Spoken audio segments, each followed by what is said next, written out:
Salatullah salamullah ala toha Rasulillah. Salatullah salamullah ala Yasin. Masya Allah. Coba kita dengar, mana lebih kencang suara bapak-bapak dengan ibu-ibu? Bisa? Ah, bapak-bapak diam, ibu-ibu dulu. Ayo ibu, jangan mau kalah sama suara laki-laki bu. Ayo. Salatullah mullah ala toha belakang. Salatullah ala Yasin. Masya Allah. Ibu diam, nilainya 8,5. Nah, sekarang bapak-bapak, ayo bapak-bapak, jangan mempermalukan kita nih. Ayo laki-laki, keras ya pak. Salatullah mullah ala toha Rasulillah. Salatullah salamullah ala Yasin. Nilainya 9,2. Ini lagi kita dengar di sini. Ini kan bos-bos ini dah. Jenderal minta 2 bos. Tenang-tenang, kita dengar ini ya. Ayo Pak Jenderal, ayo Pak Guru ya. Ayo, ayo. Salatullah salamullah ala toha Rasulillah. Salatullah salamullah ala Yasin. Nilainya 9,9. Ibu bapak saudara-saudara sekalian yang saya hormati, teristimewa yang kita muliakan dengan segala kemuliaan yang kita miliki, Bapak Gubernur Provinsi Riau yang terhormat Datuk Sri Setia Amanat Haji Samsuar beserta wakilnya dan istri beliau yang insya Allah dimuliakan dan dirahmati oleh Allah Subhanahu wa Ta'ala.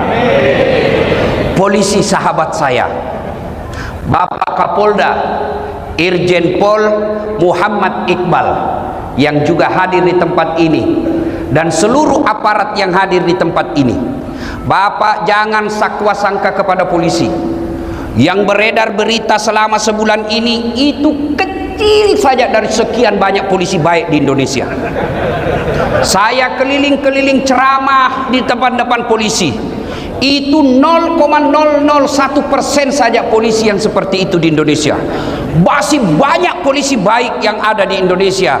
Maka kita doakan polisi-polisi baik Allah berikan amanah untuk menjadi penegak hukum di Republik Indonesia. Bapak dan Rem beserta keluarga, Bapak Kapolres Tabes beserta seluruh aparat yang hadir, alim ulama yang hadir, anggota DPR ada hadir? Ada hadir anggota DPR? Aduh. Coba kalau mobil wali pak, mobil caleg, biar nggak diundang dia datang pak. Ada begitu di sini? Ada? Ada? Kau salah, kenapa kau pilih? Dan hadirin dan hadirat yang insya Allah dimuliakan dan dirahmati oleh Allah Subhanahu wa Ta'ala. Satu kali di Madinah, Pak Gubernur, sangat panas. Itu bapak-bapak, saya baru pulang umroh 2 hari yang lalu. Kemarin saya tiba. Madinah panasnya waktu saya di sana 40 sampai 41 derajat. Bayangkan panasnya pak. Saya langsung ingat kisah ini. Bagaimana dulu Nabi. Sekarang Madinah Makkah panas, kita masih bisa masuk rumah yang ada AC-nya. Zaman itu tidak ada AC. Rumah tidak ada tembok seperti ini. Rumahnya pelepah daun kurma. Nabi pada saat itu di Madinah sangat panas. Begitu panasnya, hampir tidak ada yang keluar rumah. Semua bernaung depan rumahnya, takut sengatan matahari.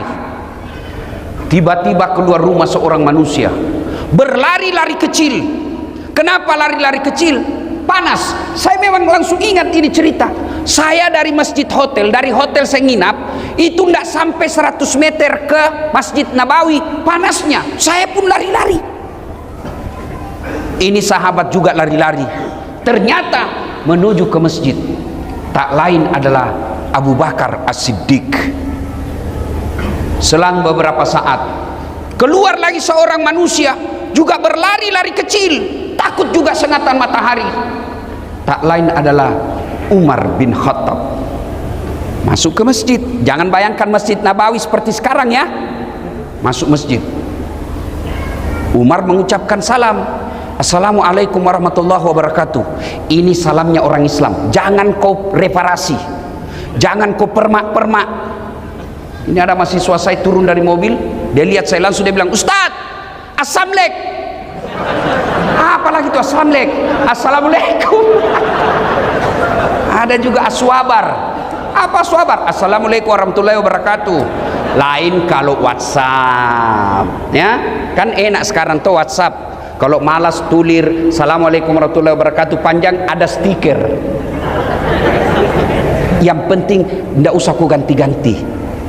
Tidak usah kita orang Islam bilang selamat pagi, biarlah agama lain yang mengucapkan selamat pagi. Kita hormati kalau dia bilang selamat pagi Ustadz, kita bilang juga pagi, ya. Nah, lari-lari kecil, lalu Umar berkata, Abu Bakar, tidak biasanya kau siang-siang begini di masjid, ada apa? Abu Bakar berkata, saya panas mas bro. Jangan lagi kau cari di buku mas bro, ini bahasa dasar. Kira-kira Pak Gubernur ditanya sama Kapolda. Kata Umar, tidak biasa siang-siang kau di sini, ada apa? Abu Bakar menjawab, saya panas di rumah, maka saya datang di sini. Saya panas dan lapar, daripada saya cuma panas lapar, mending saya datang di masjid. Begitu sampai di masjid, lapar, saya berdoa kepada Allah Subhanahu wa Ta'ala. Lalu Abu Bakar juga bertanya, kau ya, kenapa kau juga ada siang-siang begini? Kata Umar, sama dong, saya juga lapar dan panas, maka saya datang ke masjid. Kalau begitu, mari kita lanjutkan. Mereka lanjutkan, dua orang ini berzikir. Selang beberapa saat, keluar lagi seorang manusia, tidak lari, tidak takut sengatan matahari, tidak takut panas. Kenapa? Kemana langkah kakinya melangkah, ke situ awan melindunginya. Kakinya ke kanan, awan ke kanan. Kakinya ke kiri, awan ke kiri. Tak lain adalah baginda kita Muhammad sallallahu alaihi wasallam. Sampai di masjid, mendapati dua sahabat ini. Assalamualaikum warahmatullahi wabarakatuh. Umar menjawab, Waalaikumsalam warahmatullahi wabarakatuh. Nabi tanya, kalian ada di sini? Tidak biasanya siang-siang begini kau ada di sini. Ada apa? Umar menjawab, kami lapar ya Sul, kami panas juga di rumah, maka kami datang berteduh di sini, menyerahkan diri kepada Allah. Abu Bakar juga bertanya, ya Rasulullah, Anda juga ada apa? Kata Nabi, sama, saya juga lapar dan panas, maka kami saya ke sini. Akhirnya Umar punya usul. Ya Rasulullah, bagaimana kalau kita ke rumahnya Abu Ansar Al-Ansari, Abu Ayyub Al-Ansari? Bagaimana kalau kita ke rumahnya Abu Ayyub Al-Ansari? Lebih baik kalau begitu. Berangkatlah tiga orang ini ke rumah Abu Ayyub Al-Ansari. Sampai di rumahnya Abu Ayyub, Assalamualaikum warahmatullahi wabarakatuh ya sahibul bait. Kedengaran salam, Waalaikumsalam warahmatullahi wabarakatuh. Tapi suara perempuan. Kata Nabi, mana suamimu? Oh, lagi tugas, baru keluar, tapi sebentar lagi akan datang. Masuk ya Rasul. Bu, ibu, oi. Pelajaran pertama, kata Nabi, tidak boleh kami masuk di rumahmu tanpa izin suamimu. Nabi, Coba kurang apa amanahnya Nabi. Tapi apa kata Nabi? Tidak boleh saya masuk rumahmu tanpa izin suamimu. Ini yang banyak dilanggar ibu-ibu sekarang. Pergi suaminya kerja, dia telepon temannya, "Hei, tunggu saya di mall. Kau jemput saya, suamimu aman." Ya kalau dia keluar, kalau dia masuk ke rumahnya, dia telepon teman kuliahnya, "Aman mas, sudah pergi." Ngeri. Hati-hati. Pelajaran pertama, haram hukumnya seorang istri menerima tamu laki-laki tanpa izin suaminya. Dengar, "Ustadz, saya sepupu." Tidak boleh. "Saya sepupu satu kali." Tidak boleh. Apalagi sepupu lain kali. Tidak boleh. Perselingkuhan sekarang yang mengancam rumah tangga kita. Bermula dari apa? Medsos. Curhat. Kesepian banget.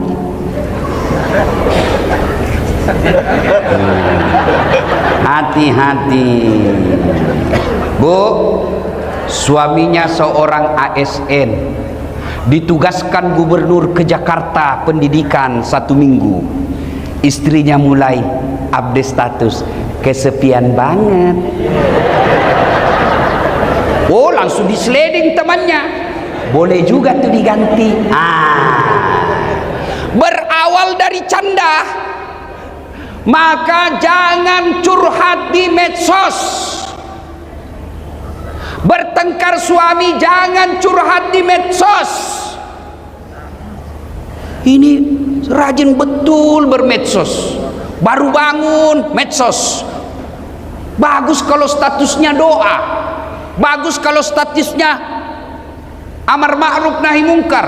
Ini statusnya pertengkaran rumah tangganya. Andai ku tahu kau begini, tak ku terima lamaranmu. Apalagi tak ku terima nasobu 2 anakmu. Lanjut kisah. Lalu Nabi berkata, "Kita tunggu suamimu deh." Datanglah suaminya. Gembira. Alhamdulillah, alhamdulillah. Kami kedatangan ya Rasulullah. Senang betul Abu Ayyub Al-Ansari. Begini orang Islam, senang didatangi ulama. Saudaraku, bumi lancang kuning. Kalau kalian didatangi imam masjid, didatangi pengurus masjid yang bawa map, jangan kau kasih tahu anakmu, kasih tahu Ustadz bapak lagi keluar. Ini datang takmir masjid bawa amplop, langsung les sumbangan. Jangan. Kalau tidak punya duit untuk menyumbang pembangunan masjid, sumbanglah dengan kata-kata dan akhlak yang mulia. Sahabat Abu Ayyub Al-Ansari, pengusaha, orang kaya di Madinah, didatangi Nabi, para sahabat, beliau senang. Saudaraku didatangi ulama, senang kalian. Jangan malah datang ulama kau tidak hormati. Kau lebih hormat sama Kapolda daripada imam masjid. Kapolda ada pensiunnya, men. Beliau bintang 2, bintang 3, pasti pensiun. Ya, maka hormati ulamamu. Saya tanya saudaraku, kalian bisa paham halal haram dari ulama atau dari pejabat? Kalian tahu rukun-rukun Islam dari ulama atau dari pejabat? Kalian tahu rukun-rukun sholat dari ulama atau dari artis? Nah, kenapa sekarang kalian lebih hormat sama artis daripada sama ustadz? Kalau artis datang, Masya Allah, dikasih pesawat bintang bisnis, Bertiga dia. Hah? Dijemput pakai pengawalan tentara polisi. Ngiu ngiu ngiu ngiu ngiu ngiu ngiu. Kasih hotel bintang 5. Sampai di lokasi, apa dia bawa itu artis? Alamat palsu. Kelihatan dadanya, kelihatan pahanya. Enggak juga dikasih pegang kita, Pak. Begini saja.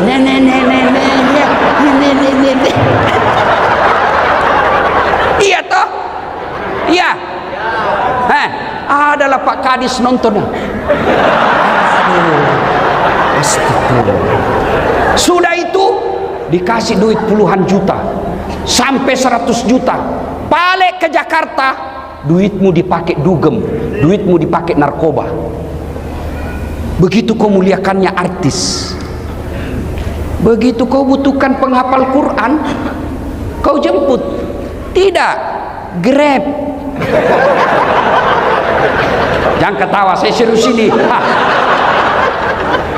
Datanglah kasihan Pak Ustadz, dijemput pakai motor. Motor tua pula. Nggak ada stang kakinya satu di belakang. Karena gerimis. Satu mantel berdua. La haula wala. Pak Ustadz bilang, masih lama dek, lagi 4 tikungan Ustadz. Basalah kita dari bawah air, dari atas air. Sampai di rumah disuruh kita hafsi, baca doa 1 jam sampai ketek pun basah. Sallallahu alaihi Muhammad sallallahu alaihi wasallam. 1 jam dia tinggalkan tokonya, dia tinggalkan pekerjaannya, dia tinggalkan keluarganya karena menghormati jemputan umat. Dia datang kasihan 1 jam dia bacakan doa, dia salawati rumah kita supaya jin dan iblis lari. Begitu mau pulang,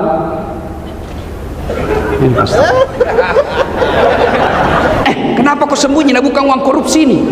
Masih baik Pak kalau di amplop, dia kucat-kucat Pak. Dikasih 50.000. Dia lihat suaminya, berapa kau kasih Pak Ustadz? 50.000 Pak. Masa cuma 50.000 kau kasih? Apa kata istrinya? Ya sudah, tambah pisang 2 sisir di situ. La haula wala quwwata illa billah. Begitukah pejabat-pejabat di Riau? Hah? Tidak. Karena kalau begitu tidak mungkin saya datang lagi di sini. Mari saudaraku, muliakan ulama. Jangan kau tuduh ulama sebagai teroris. Mana ada senjatanya ulama, kasihan. Katanya ajarannya nanti merongrong negara. La haula wala quwata illa billah. Nah, kita ini diajak saja kepada kebaikan, belum tentu dia mau ikut. Apalagi kalau mau diajak merongrong negara, tidak mungkin ada yang ikut. Maka cintai ulamamu, karena ulama, al ulama'u warisatul anbiya. Ulama adalah pewaris para nabi. Maka saya hormat dan kagum Pak Gubernur. Tidak salah-salah orang tua gubernur memberi nama Samsuar, matahari yang menyerangi. Tablik akbar dalam rangka ulang tahun Provinsi Riau diundang. Alhamdulillah, mudah-mudahan tidak ada diundang artis besok. Karena kadang-kala ada juga dicampur-campur Pak. Malam tablik akbar, besok dandutan. Putar ke kiri, putar lagi. Bingung malaikat. Yo ayo. Malam tablik akbar, besok senam. Ibu-ibu di depan, bapak-bapak di belakang. Ibu-ibu bajunya sempit. 1, 2, bapak-bapak di belakang. 3. Mudah-mudahan Riau tidak deh. Ya. Salatullah salamullah ala toha Rasulillah. Salatullah salamullah ala yasin. Kemudian lanjut kisah.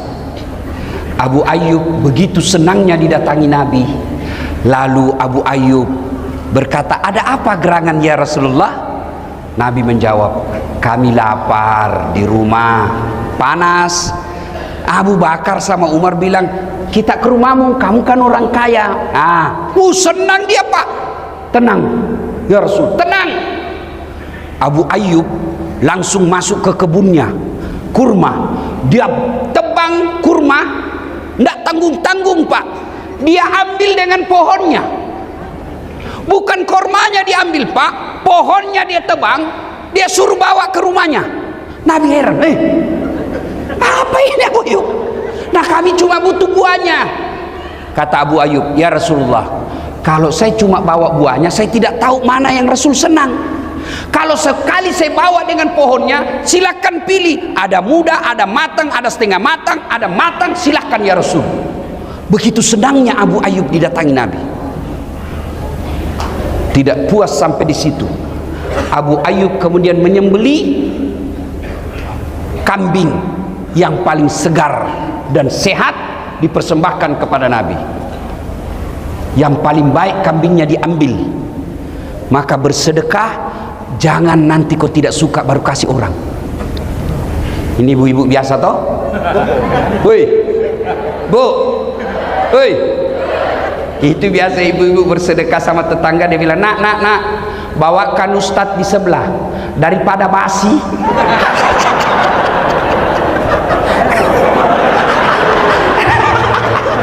Nanti mau basi baru diingat ustadz. Yang bener aja bu, ibu mau kalau kami mancret. Abu Ayyub dia ambil kambingnya, dia sembelih. Lalu setelah disembelih, dihidangkan, Nabi makan. Ada roti, ada kurma, ada kambing. Nabi lagi makan. Tiba-tiba Nabi berkata, Abu Ayyub, tolong kasih saya piring. Untuk apa ya Rasulullah? Bawakan anakku, kasihan Fatimah. Sudah lama dia tidak makan enak, tolong bawakan anakku. Masya Allah, saya dengar-dengar Pak Gubernur juga begitu. Kalau makan enak ingat anak dan istri di rumah. Iya Pak Gubernurnya? Kenapa kau ketawa? Yang banyak suami makan enak di luar, istri lapar di rumah. Itu bukan bagian dari umat Nabi itu. Nabi ingat makan di rumahnya. Anakku kasihan, sudah lama tidak makan enak, tolong kau bungkuskan. Kira-kira masih adakah suami seperti ini sekarang? Masih ada? Ini semua nih, insya Allah. Makan enak ingat anak istri.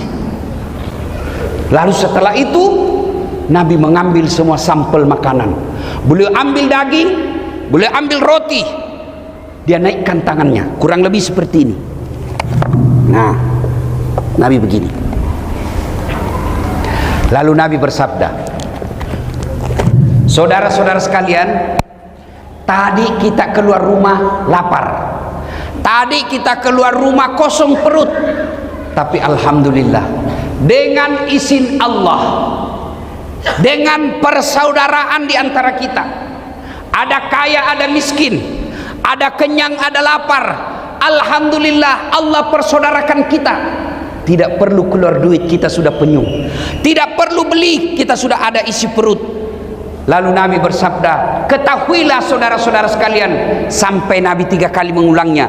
Ketahuilah saudara-saudara sekalian, ketahuilah saudara-saudaraku, semua yang masuk di lehermu, lewat di tenggorokanmu, masuk ke perutmu, tak setetes pun yang lepas dari tanggung jawabmu nanti di akhirat. Semua nikmat yang masuk di lehermu akan dimintai tanggung jawabnya. Kemudian Nabi mengucapkan, al-yawma nahtimu ala afwahihim wa tukallimuna aydihim wa tashhadu arjuluhum bima kanu yaksibun. Sadaqallahul adzim. Apa hikmah dari kisah ini? Satu, tidak ada satupun manusia yang tidak ada masalahnya. Kurang apa cintanya Allah kepada Nabi, sampai Allah pernah jelaskan, andai bukan karena kamu Muhammad, saya tidak ciptakan dunia dan isinya. Karena cintanya Allah, Allah ciptakan dunia dan isinya untuk Nabi. Kurang apa cintanya Allah kepada Nabi, sampai Allah jelaskan, ya Muhammad, kalau ada dosa-dosamu aku ampuni. Ya Muhammad, haram seluruh nabi dan rasul masuk ke dalam surga sebelum engkau lebih dulu masuk dalam surga. Itulah cintanya Allah kepada Nabi. Tapi apakah Nabi tidak ada masalah dalam rumah tangganya? Kisah tadi, Nabi pun lapar dan panas. Maka saudaraku, tidak mungkin ada manusia, tidak mungkin ada rumah tangga yang tidak ada masalahnya. Ini orang-orang hebat depan kita. Bapak pikir ini orang tidak ada semua masalahnya?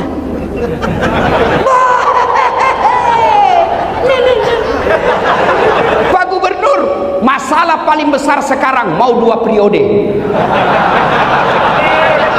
Iya toh? Iya kan? Sampingnya lagi kanan, Kapolda, bintang 2. Bapak pikir tidak ada masalahnya, mau bintang 3? Ayo, ini yang pegang mic berdiri, sampingnya wakil gubernur, mau naik sedikit. Tapi setelah gubernur, ini orang muka penuh masalah semua ini Pak. Mana ada orang tidak ada masalahnya? Nih, Dasat Latif. Paling banyak masalahku sekarang. Apa masalah sekarang saya Pak Gubernur? Banyak janda-janda curhat. Waduh, Ustadz, baru meninggal suami saya, tolonglah kasih saya doa-doa penenang supaya hati saya sabar dan tenang. Saya kasihlah amalan-amalan. Lama-lama selalu curhat. Akhirnya dia bilang, Ustadz, maukah Ustadz menjadi imam dalam hidupku? Saya bilang, mohon maaf, saya bukan imam, saya penceramah. Kalau ibu mau imam, saya kasih Pak Danrem. Kata Pak Danrem, kiamat Ustadz, istri saya jenderal. Mana ada orang tidak ada masalahnya Pak? Semua kita punya masalah. Ayo, satu, mari kita lihat pegawai. Ada yang punya NIP, ada yang tidak.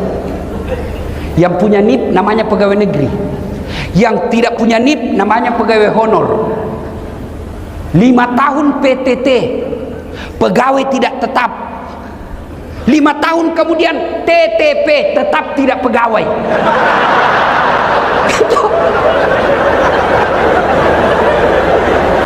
Iya toh? Lagunya, berakit-rakit dahulu, berenang-renang ke tepian, sakit-sakit dahulu, susah-susah dahulu, lalu kemudian tetap susah.